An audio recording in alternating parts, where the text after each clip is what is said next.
bem-vindos ao Zoom Podcast e o nosso objetivo é poder abordar temas importantes, então não é só mais um podcast. E o nosso objetivo também é aproximar os alunos do Colégio Tablô, somos do primeiro ano do ensino médio, e nosso objetivo também é aproximar os alunos de outras realidades. E hoje a gente está aqui com a professora Jaqueline, que além de professora, que todo mundo já conhece, ela é biomédica, bióloga, é tudo, é até pintora nas horas vagas. E hoje ela está aqui para falar da campanha do Professor Inovador que ela está concorrendo. Junto aos projetos dela, já tem mais de 350 alunos, que é o Biologia, ensinando a protagonizar a biologia viva e o Brincando e Alfabetizando. Esses projetos, como eu falei, já tem 350 alunos. Sora, o Brincando e Alfabetizando, por exemplo, o que você faz com a criança? Ela tem a dificuldade, aí você traz ela adapta ela para a realidade? Como seria? Isso. Primeiramente, eu queria agradecer o convite de vocês. Foi muito legal esse convite e para a gente explicar também os projetos, né? Os projetos são dois. Esse protagonizando, né, Biologia Viva, é sobre o ensino médio. Então, a gente vê o ensino médio e anos iniciais. Então, a gente fala todo o contexto, assim, de como a gente vai mostrar na teoria e mostrar a prática. Como é que a gente vai mostrar os conceitos e vai fazer tudo para que eles entendam o contexto, mexendo realmente com a prática. Como, por exemplo, laboratório de análises clínicas, né? A gente faz tipagem sanguínea, a gente faz exame em cada um para a gente mostrar como é que isso tudo funciona e ensina a teoria também. Então, uma coisa vai ser aplicada na outra. O segundo projeto, que é o projeto que eu faço como psicopedagoga, eu faço assim, mexendo com as habilidades e competências dos alunos. Então, essas dificuldades que os alunos têm, geralmente os menores até a adolescência, a gente faz oficinas psicopedagógicas aqui no colégio. Então, como é que a gente faz? A gente convoca os alunos que têm algumas dificuldades de alfabetização também, inclusive, e aí eles vêm uma vez por semana e a gente trabalha naquela dificuldade, até acontecer o nivelamento da sala. Quando acontecer o nivelamento e ele estiver no nível de toda a sala, aí sim ele volta para a sala de aula e não precisa mais da oficina, certo? Mas é um trabalho que tem rendido muitos elogios, graças a Deus. Os pais, em parceria com o colégio, têm feito um bom trabalho, sabe, junto com a gente também, e os mantenedores também nos ajudam, apoiando com materiais psicopedagógicos. Então, está sendo feito um trabalho bem legal no ano de 2021. E no ano de 2020, que foi bem difícil, né, os professores passaram por 3 adaptações, né? Primeira adaptação, de ter que dar aula em casa, online, não foi fácil, cada um do seu jeito, mas, enfim, eles conseguiram passar a informação e os alunos, boa parte deles, conseguiram aprender assim.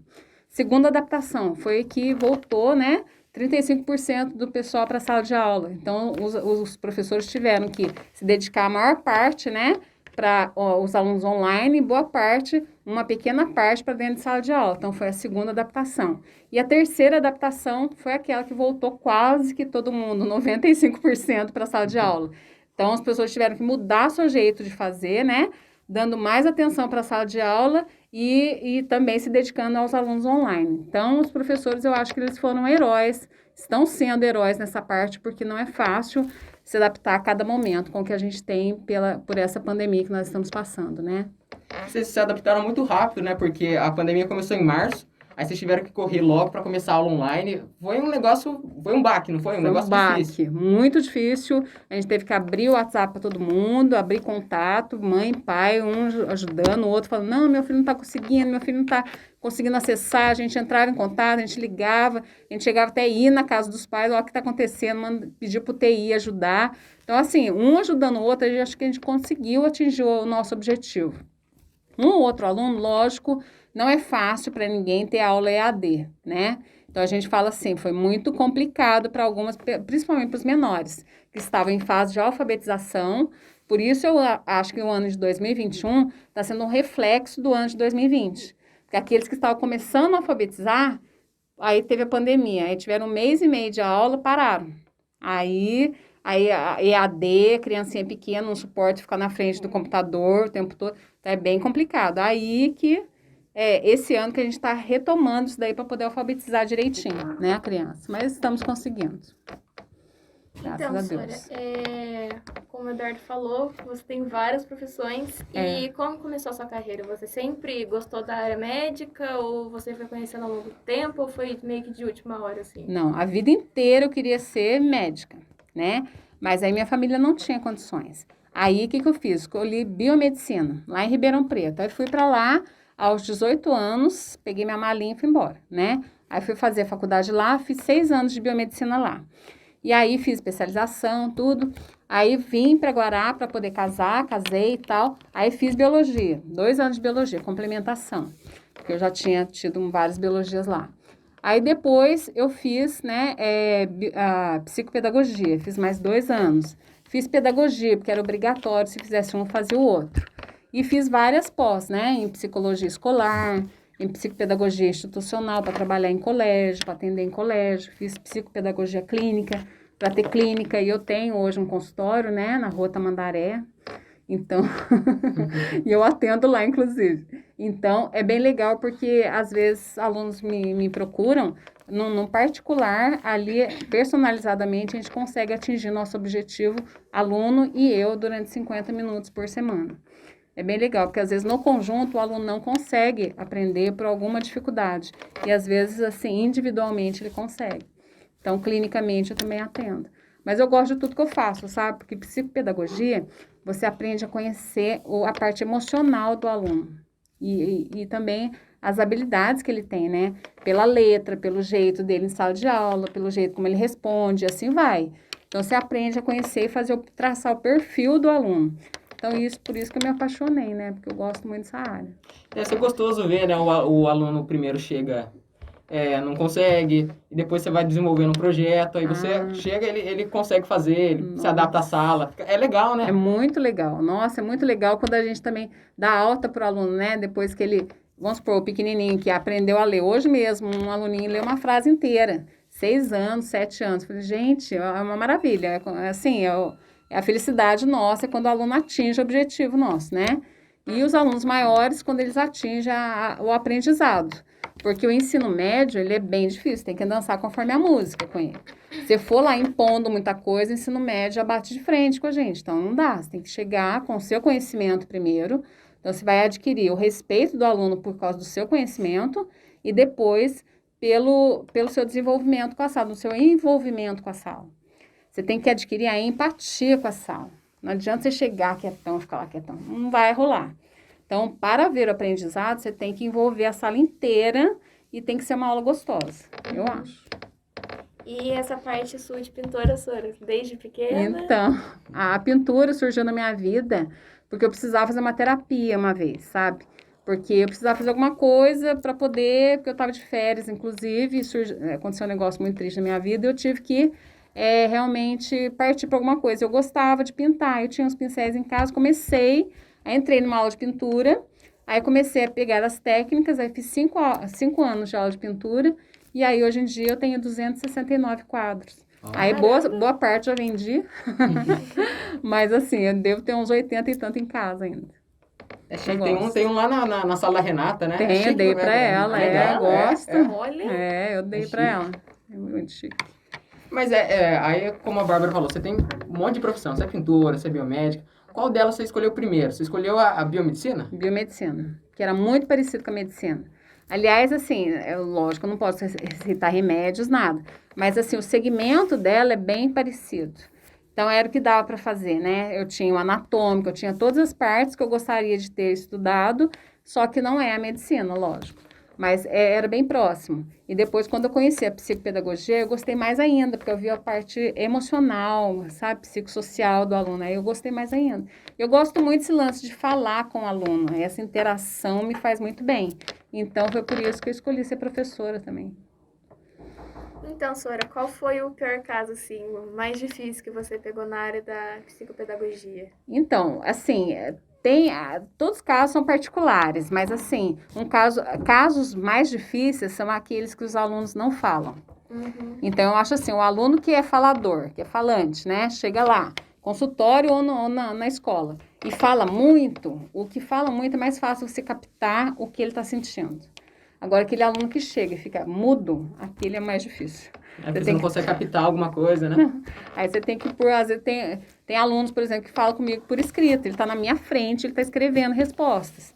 Tem aluno que, sabe, então, às vezes pelo olhar, você vai perguntando, vai tentando extrair alguma coisa.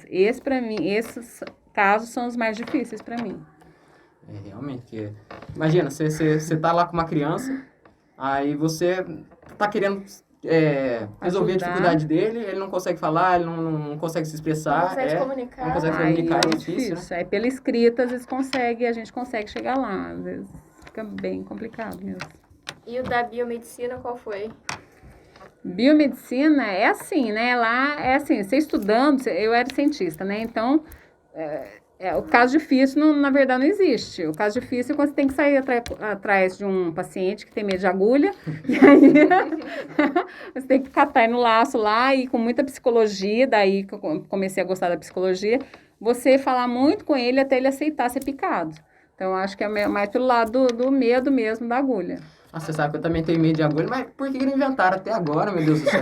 Alguma coisa, tirar sangue de algum outro jeito. Eu não gosto de agulha também.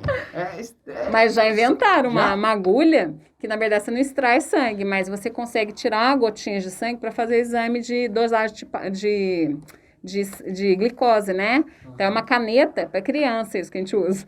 Aí a caneta tem uma agulha dentro, você chega a caneta e clica. Aí a agulhinha sai de dentro da caneta e pica o dedinho da criança. Aí ela não vê a agulha. Isso é melhor. Vai ter que fazer isso comigo. De repente, esse é o jeito. Saindo um pouco da área da biomedicina, voltando para a psicopedagogia, a gente está em outubro, então acabamos de sair de setembro e o que estão falando muito é de Setembro Amarelo, né? E daí, como você trabalha muito com isso, como foi o seu trabalho na área de Setembro Amarelo para poder ajudar quem tinha sintomas de depressão ou sintomas suicidas, assim? Então, a gente tem que entrar nesse mérito do setembro, assim, bem pelo lado, assim, a pandemia infelizmente contribuiu muito para isso, que os adolescentes e crianças se isolaram demais.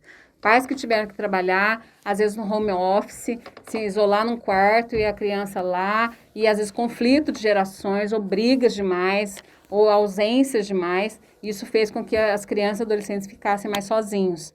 Então, eu tenho trabalhado, sim, muito com isso, aumentou demais a procura, porque aí é a era dos hormônios, né? A fase dos hormônios na adolescência. Então, por que eu sou assim? A era das perguntas. Por que eu penso isso? Por que eu tenho ciúme? Por que eu tenho isso? Por que eu tenho aquilo? Então, é o vazio existencial que a gente fala. Esse vazio, a gente tem que questionar a criança ou adolescente sem dar muitas respostas. Ele tem que encontrar as respostas dele.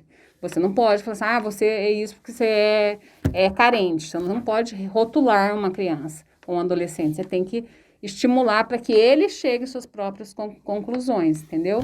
Então, é uma coisa que tem que ser tratada com muito cuidado. Porque numa dessa, se ele tá mal, de repente ele afunda mais ainda. Você tem que tentar, Qualquer palavra, você pode falar alguma coisa, uma palavrinha pode machucar. E seu gatilho, como a Bárbara falou, o gatilho. Exatamente. Tem que sempre elevar o aluno, elevar a criança para que ele se sinta melhor. Autoestima é tudo, né? Eu penso assim, se a pessoa tem autoestima elevada, ela consegue fazer tudo, porque ela sempre vai estar motivada. Eu acho que a motivação está aí. E às vezes, dependendo, né, o ambiente escolar mesmo, ele colabora com bullying, você tem a exclusão de alguns alunos. Claro. Alguns ambientes escolares têm isso. Acontece. Em sala de aula mesmo, às vezes gera conflitos, às vezes um ali gerou um conflito que aquilo vai rodando. Então, aqui no colégio, por exemplo, a gente tem muito cuidado de ver, tá surgindo, vamos chamar aquele aluno, vamos conversar, vamos ver quem é que está falando, quem é que está ajudando, vamos virar o foco para que não gere mais polêmica, entendeu? Então, a gente tem muito cuidado com isso aqui, porque eu acho que em qualquer colégio isso daí é perigoso, né? Então, esses dias veio a psicóloga da escola, né? Suelen. Fazer a palestra sobre Setembro Amarelo pela sala. É bem legal, Daí foi que ela falou, porque às vezes alguém tá com problema e quer falar pro amigo, e o amigo acaba contando pra todo mundo da sala, e daí acaba piorando. Vira uma bola de neve, né? E aí é ruim demais. A gente tá numa fase que além da gente ser chato, né? A gente é adolescente chato. E qualquer coisinha vira motivo de chacota, brincadeira. É uma idade difícil. E nem todo mundo aguenta uma brincadeira, né? A gente tem que ver os limites de cada um. Às vezes o pessoal já tá por aqui, assim, às vezes uma brincadeirinha assim, pá, explode, né? E às vezes não, às vezes o outro leva de boa a brincadeira. Então tem que ter cuidado com os limites de cada um, né? Isso eu acho que hoje em dia tá bem assim por causa da pandemia também. Eu acho que é reflexo do ano passado isso também. Antigamente nós não tinha nada. Não é que não tinha, mas a pessoa levava mais de boa, coisa e tal. Agora tá tudo assim mais aumentado, sabe? Eu acho que é por conta disso, desse caos que a gente já passou e estamos no finalzinho, se Deus quiser, né? Em setembro você teve bastante caso, assim, de... porque setembro acaba aumentando também as pessoas que não estão muito bem, elas começam a ver que elas estão com algum sintoma e acabam querendo procurar uma ajuda. Teve bastante caso? Eu tô tendo, né, bastante casos, assim, a gente tá procurando ajudar aqui, eu trabalho aqui na outra unidade Roni e trabalho no meu consultório. Eu tenho tido bastante casos e a gente vai, não são casos que são solucionáveis, assim, no piscar de olhos, é uma coisa que é extensa, então você vai por um bom tempo, você vai, na verdade, trabalhando o emocional daquela pessoa, sabe? E trabalhando também o psicopedagógico, né? Que é a minha especialidade. E agora, voltando aos projetos que estão concorrendo ao Professor Inovador, o Protagonizando a Biologia Viva, ela é um projeto legal que a gente vai nos laboratórios, teve até furar o dedinho, eu não participei, graças a Deus, eu não participei de furar o Mas dedo. deveria. Hoje mesmo a gente estava tendo sobre anatomia, então é um projeto, porque a biologia é uma matéria muito densa, Então, a senhora tenta, de alguma maneira, deixar... condensar, mais leve. Deixar mais leve. Eu pego a matéria fluida, né, lá na teoria, e tento colocá-la na lousa num resumão, tipo um mapa mental, e depois eu tento colocar em prática mesmo no laboratório. Então, os laboratórios de análises clínicas, nós fizemos a tipagem sanguínea, explicando a teoria, coisa e tal. Então, a gente fez vários lá, mexendo com o esteto, aferindo a pressão. Então, a gente fez várias técnicas laboratoriais. Lá no laboratório hoje de enfermagem, vocês estão vendo que vocês estão fazendo uma outra matéria agora, a gente vai mexer com anatômico. Então, vocês vão ver todos os órgãos existentes no corpo humano, estômago, fígado, intestino, pâncreas, tudo. Para que serve, como é que ele é, as estruturas que são...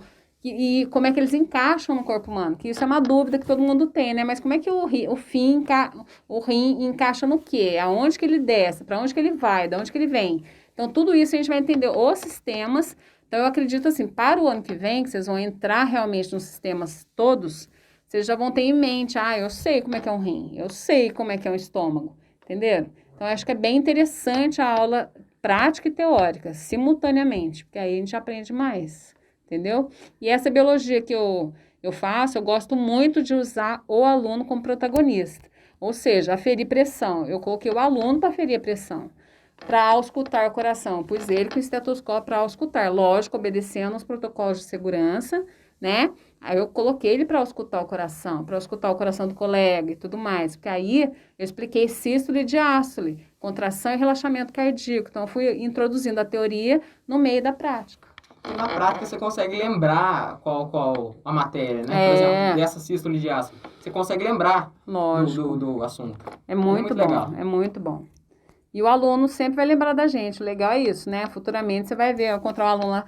Soro, eu lembro que a senhora ensinou tal coisa, tá? Aferir pressão, eu afiro a pressão da minha avó, não sei o quê. Então é legal porque é uma coisa para a vida, né? Então, graças a Deus, isso daí contribui bastante para a vida do aluno, né? E o bom também é que você não deixa só na prática, né? Quando você dá aula pra gente lá na sala de aula, você faz um mapa, faz desenho, aí fica muito mais fácil da gente aprender, né? Nem decorar, é aprender mesmo. Eu acho. E não vai ficar só na parte da prova, vai ficar a vida toda pra gente. Ai, tomara mesmo. Agora eu queria saber como é que a senhora guarda os nomes. Porque são nomes... Muito difícil. Muito difícil, é um nome gigantesco e a senhora tá lá. Toda vez ela sabe desenhar certinho. Esse aqui. Como que você guarda isso daí, senhora? É tantos anos estudando isso, né? Então, na verdade, 5 anos estudando biomedicina. Daí você já tinha que guardar tudo. Então, eu ia ensinando há 17 anos, pelo menos, que eu estou aqui no colégio, né? E já há 22 que eu dou aula. Então, você mexendo com isso sempre, você acaba decorando. Não precisa nem de apostila mais. Você segue a apostila por causa da ordem das matérias, né? Mas, assim, dizer que eu tenho que olhar, não preciso mais. Mas é porque eu gosto muito também. Então, acho que o gostar faz com que a gente, né, isso daí saia numa fluidez melhor para poder ensinar também. E é legal você dar uma aula que você não fique muito preso à apostila. Pelo menos é o meu conceito, é isso. Não fica muito preso, lendo. Não sou aquela pessoa que pega a apostila e fica lendo na frente. Não sou, porque eu não gosto disso também. Eu gosto de, essa matéria tem, tá, vamos para a lousa, vamos fazer um mapa, vamos para a prática. É isso que eu gosto de fazer. Então, e eu acho que tem dado resultado, porque os alunos vão bem na minha matéria, graças a Deus, né? Tem Uma ajudado a gente coisinha ajuda, bastante, né? E como bióloga, o biólogo faz o quê? Biólogo é estudar a vida. Estudar a Então, vida. tem vários ramos, né? Tem a zoologia, que vai para o lado dos estudos animais, estuda as plantas, a botânica, estuda a genética, que é a hereditariedade. Tem vários ramos da biologia, na verdade. Então, eu fiz biologia licenciatura para poder ensinar biologia. Mas eu já tinha feito como cientista a biomedicina, né? Então, eu era cientista. Então, eu juntei as 2 em 1, que na biologia são 4 anos. Eu fiz 2 só, porque eu já era biomédica. Então, eu uni o útil ao agradável para poder ser uma professora que sabe também a prática, né? E é bem legal, porque a biologia, você pode ensinar, você pode trabalhar em laboratório, você pode trabalhar sendo cientista, assim, de fazer trilha, de pegar, fotografar pássaro, de estudar animais, entendeu? Eu sou não sou de fazer trilha, não é bem meu lance, não. Mas eu sou de ensinar, eu gosto. Dessas áreas da biologia, você gosta mais de qual? Genética para mim é anatomia. Anatomia é maravilhosa. Nossa, estudo o corpo humano, adorava e adoro fazer. E você, senhor, já estudou uma parte da zoologia ou nem se interessou? Não, zoologia, eu era monitora de parasito. Então, a gente estudava todos os vermes que acometiam as pessoas. Então, assim, então a gente estudava tudo, microscópio, tudo. Então, era lâmina o dia inteiro, sabe?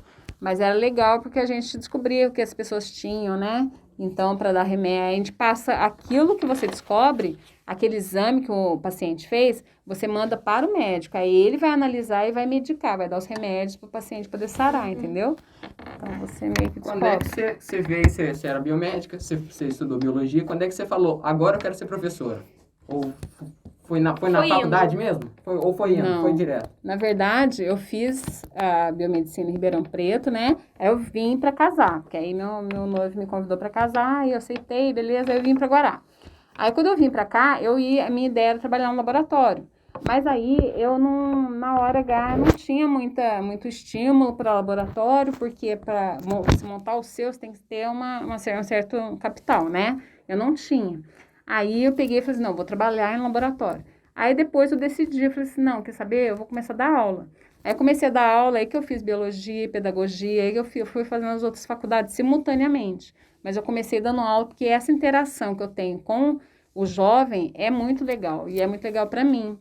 Porque o biomédico, ele fica mais fechado, assim, no laboratório, né? Assim, mais quietinho. Ele tem que ficar mais, assim, focado. E eu gosto de falar bastante, né? Então, essa interação, eu gostei mais, eu fiquei mais pro lado de lecionar, né? De ser professor. Então você se deu bem na parte de professora. Eu me dei bem, eu gostei. Nossa, senhora, mas como que você conseguiu dar conta? Porque você não foi, tipo, indo de um, depois esperou um tempo, aí foi pra outra faculdade. Você foi, tipo, um atrás do outro, né? Um atrás do outro. E com filho pequeno, né? Nossa. Eu tinha minha filha pequena. E aí, depois minha filha foi crescendo, depois de 6 anos nasceu meu filho, tudo isso eu estudando, porque a gente não pode parar de trabalhar, a gente tem que tentar conciliar tudo, né? Hoje minha filha é formada já, meu filho está no 3º ano de faculdade, eu estou aqui trabalhando e fazendo a minha outra pós, estou fazendo a minha pós de neuropsicopedagogia. Então, eu vou entender mais um pouco a fundo da cabecinha do aluno. Se Deus quiser, no final do ano eu termino a minha pós. É 1 ano e meio de pós. Mas você conseguiu conciliar tudo? Eu não sei, porque eu vejo um monte de amigos meus e a gente, homem, a gente não consegue conciliar tudo. As mulheres conseguem mais. Tem algum fato biológico disso? Porque eu acho que vocês tem. Vocês conseguem fazer um monte de coisa ao mesmo tempo, eu não consigo. Olha, eu acho que tem. Eu acho que tem a ver com os hormônios também. Os homens que estiverem me assistindo também vão achar ruim comigo. Mas a moda é essa, né? Até meu avô falava que os homens conseguiam fazer uma coisa por vez. As mulheres 10 coisas por cada vez, assim, né? Mas nós somos mais flexíveis, acredito. Sei lá, se é foco, o que é, mas dá para fazer, dá para conciliar, a gente faz bem. E seus filhos, senhora, eles seguiram o mesmo caminho que você ou foi alguma coisa totalmente diferente? Então, na verdade, eles seguiram um pouco, mas seguiram mais ao lado do meu marido. Meu marido é médico, né? E aí minha filha também, ela fez medicina e meu filho está no 3º ano de medicina. Então, todos lá em casa estamos na área médica, né? Então, a gente tem que pensar que, na verdade, a gente, assim, numa roda de papo, assim, num almoço lá em casa, é só o papo, é todo mundo. Ó, o coração do paciente, não sei o que. Hoje eu fiz uma cirurgia. Eu Papo é todo medicina, né? Não, imagina. Pega, faz um churrascão ou coração de galinha. Não, mas ontem eu tive o coração moderado. Mais ou menos. Legal. Sora, o papo foi ótimo com você. Muito Tá obrigada bom, por ter obrigada. participado com a gente. Imagina, obrigada pelo convite, viu? Espero ter colaborado com alguma informação aí. Quando precisar, estou à disposição, tá bom? Então, Joia, vocês são ótimos. Muito obrigada, E a Sora foi escolhida para ser a primeira. Ela foi Primeira. ela iniciou tudo. Ó, Ela show! tem bastante história, tem bastante assunto para falar. E agora é o seguinte. A gente, dia 14 de outubro, esse mês de outubro, a gente vai ter a gente vai começar a campanha do Mês das Crianças. O que seria essa campanha? A gente vai arrecadar, a gente ainda vai postar nas nossas redes o que a gente vai arrecadar. Mas a gente vai trazer e ajudar as crianças de ONGs, de creches. Tem creche que quer bombom, tem creche que quer brinquedo. Então a gente vai arrecadar e a gente vai passar tudo isso nas nossas redes sociais. Então 14 de outubro começa a campanha do Mês das Crianças, tá bom? Quem puder ajudar Quem também, puder ajudar. te agradeço bastante. Isso. Vamos fazer uma criança feliz. A gente vai passar as informações, tá bom? Isso. Ao longo dos dias. E obrigada também à coordenação por estar apoiando a gente, a nossa equipe também, e principalmente a professora por ter iniciado e Imagina. aceitado o papo nosso de hoje. Imagina, obrigada a vocês. Obrigado. Nossa!